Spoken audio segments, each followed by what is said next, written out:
Est-ce que vous vous êtes déjà demandé ce qui se passerait si nos héros gaulois préférés devaient voyager jusqu'aux confins les plus éloignés de l'Empire romain pour sauver une princesse chinoise en détresse et découvrir que même dans le mystérieux et fascinant royaume du milieu, les Romains tentent d'imposer leur domination impérialiste et leur méthode colonisatrice brutale, car dans Astérix et Obélix Middle Kingdom, nous retrouvons le courage inébranlable d'Astérix. Guillaume Canet, le petit guerrier gaulois astucieux et déterminé qui compense sa petite taille par une intelligence tactique exceptionnelle et une bravoure légendaire, et son fidèle compagnon Obélix, Gilles Lelouch. Le géant sympathique et gourmand qui possède une force surhumaine permanente grâce à sa chute accidentelle dans la marmite de potions magiques quand il était bébé et qui adore par-dessus tout manger des sangliers entiers et distribuer des coups de poing magistraux aux légionnaires romains arrogants et stupides. L'aventure commence dans le paisible village gaulois irréductible qui résiste encore et toujours à l'envahisseur romain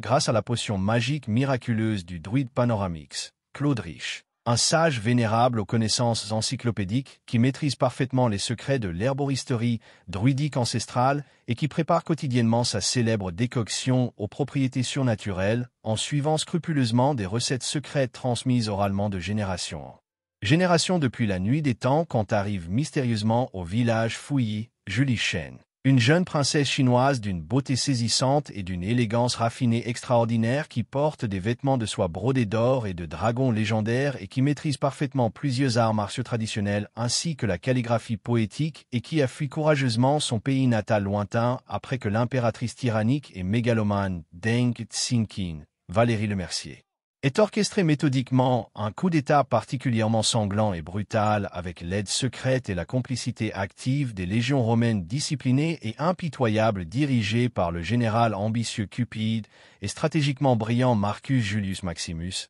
Vincent Cassel, qui rêve obsessionnellement de conquérir l'empire du milieu mystérieux pour étendre encore dramatiquement la domination hégémonique romaine vers les territoires orientaux inexplorés et s'enrichir personnellement et massivement en pillant systématiquement les immenses trésors légendaires et les richesses culturelles inestimables accumulées patiemment par les dynasties chinoises millénaires successives.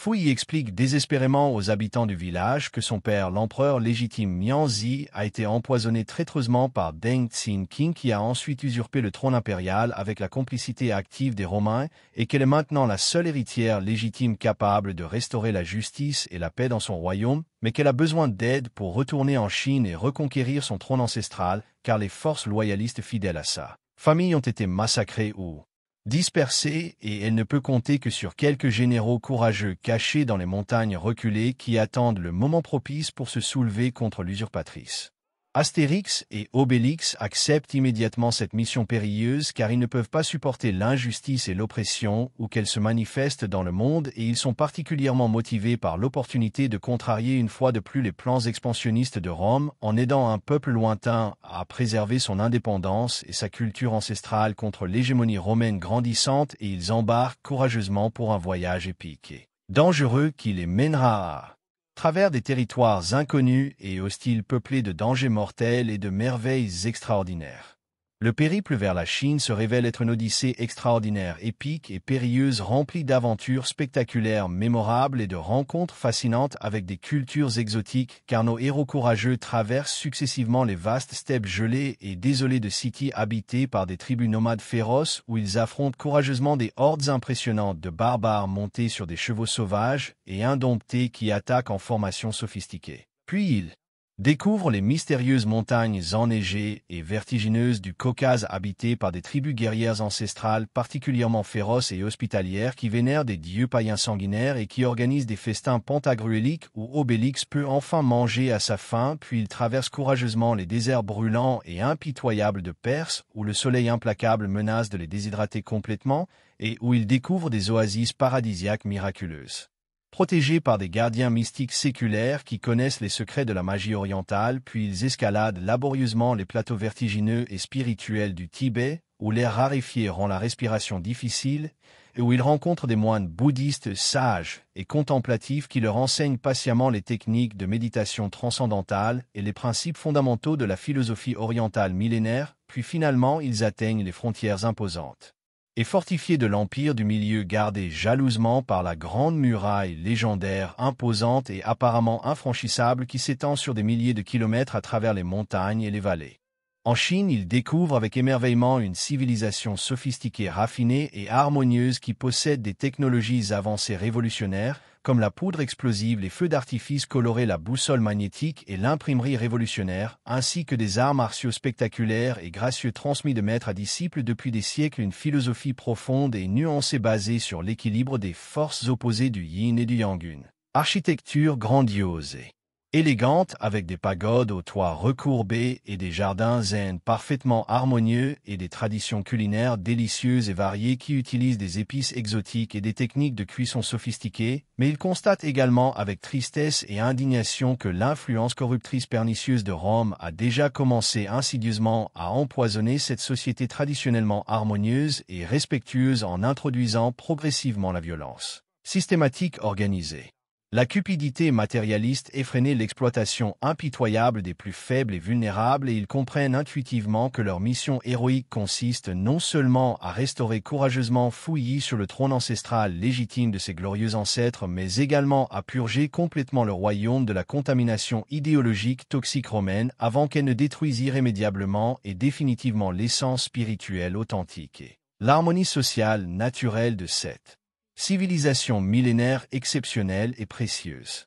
L'impératrice usurpatrice Deng Xin-Qin se révèle être une adversaire redoutable et sophistiquée qui a étudié les méthodes romaines de gouvernement par la terreur et qui a créé un système oppressif efficace basé sur la surveillance mutuelle, la délation systématique et la répression brutale de toute forme de dissidence ou de résistance, et elle dispose d'une armée considérable de soldats chinois corrompus commandés par des officiers romains expérimentés et équipés d'armes modernes qui leur donnent un avantage tactique significatif sur les forces loyalistes dispersées et mal organisées qui restent fidèles à la mémoire de l'empereur assassiné. Le général Marcus Julius Maximus apparaît comme le véritable cerveau de cette opération de colonisation déguisée car il a convaincu Deng Xin-Qin que l'alliance avec Rome lui apporterait la stabilité politique et la prospérité économique dont elle a besoin pour consolider son pouvoir usurpé, mais en réalité il planifie secrètement de l'éliminer une fois qu'elle aura servi ses objectifs stratégiques et de transformer la Chine en province romaine directement administrée par des gouverneurs appointé par l'empereur, et il a déjà commencé à installer des infrastructures romaines comme des routes, des aqueducs, des amphithéâtres et des casernes pour faciliter l'occupation permanente. Astérix développe rapidement une stratégie ingénieuse pour vaincre cette alliance maléfique en exploitant les tensions naturelles qui existent entre les ambitions personnelles de Deng Xin-Qin et les objectifs impérialistes de Marcus, et il organise secrètement une campagne de sabotage psychologique sophistiquée qui vise à faire douter l'usurpatrice de la loyauté réelle de ses alliés romains en lui révélant progressivement leurs véritables intentions colonisatrices pendant qu'Obélix utilise ça force prodigieuse pour neutraliser physiquement les garnisons romaines les plus importantes et libérer les prisonniers politiques qui croupissent dans les geôles impériales. La résistance chinoise authentique et patriotique s'organise progressivement et méthodiquement autour de Fouilly qui révèle des qualités de leadership naturelles exceptionnelles et une connaissance approfondie encyclopédique des traditions militaires stratégiques ancestrales et des philosophies politiques sophistiquées de son peuple fier, et elle réussit brillamment à rallier plusieurs généraux légitimistes expérimentés et respectés comme le vieux maître d'arts martiaux, vénérable Shen Weidong.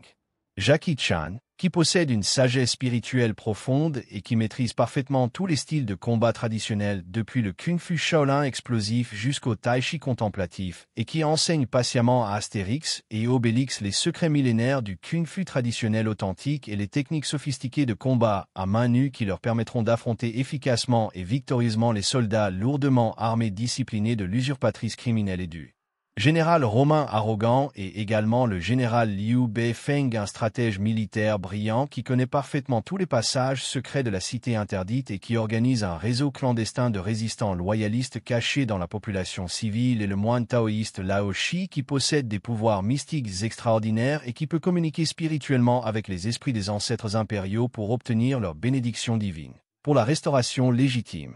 Le climax spectaculaire du film se déroule dans la cité interdite majestueuse où Astérix, Obélix et Fouilly doivent infiltrer le palais impérial fortement gardé pour confronter directement Deng Xiaoping et Marcus Julius Maximus dans un affrontement final épique qui combine les arts martiaux chinois, les techniques de combat gauloises et la potion magique de Panoramix dans une bataille chorégraphiée spectaculairement qui met en scène des combats aériens sur les toits des pagodes, des poursuites effrénées dans les jardins zen et des duels philosophiques autant que physiques entre les représentants de deux visions opposées de la civilisation. La victoire finale des héros permet non seulement de restaurer Fouilly sur le trône légitime de ses ancêtres, mais également d'expulser définitivement les Romains de Chine et de préserver l'indépendance culturelle et spirituelle du royaume du Milieu, tout en créant une alliance durable entre le village gaulois et l'Empire chinois basé sur le respect mutuel, la solidarité face à l'oppression romaine et l'échange bénéfique des connaissances et des traditions qui enrichissent les deux civilisations,